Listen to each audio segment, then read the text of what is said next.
Жителите од населбата Текешински лозе во текот на вчерашниот ден имаа прекин во водоснабдувањето. Поконкретно се работеше на дефект на водоводната цевка на улицата Охридска и Сремска.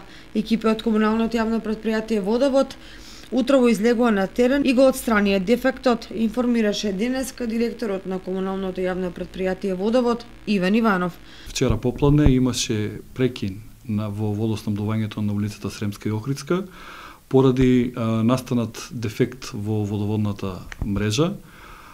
Со раководителот на Водовод и канализација веднаш излеговме на терен да извршиме увид во состојбата, но поради непристапниот терен, имено се работи за еден тесен сокак, неосветлено и не постоеше можност да се работи во доцните вечерни часови, се пристапи кон санирање на дефектот во раните утрински часови. Дефектот е саниран со замена на делот од цевката која што беше пукната и граѓаните веќе имаат вода. Од комуналното јавно претпријатие информираа дека се отстранети и дефекти на други улици во градот и населените места, каде што има проблем со водоводната мрежа.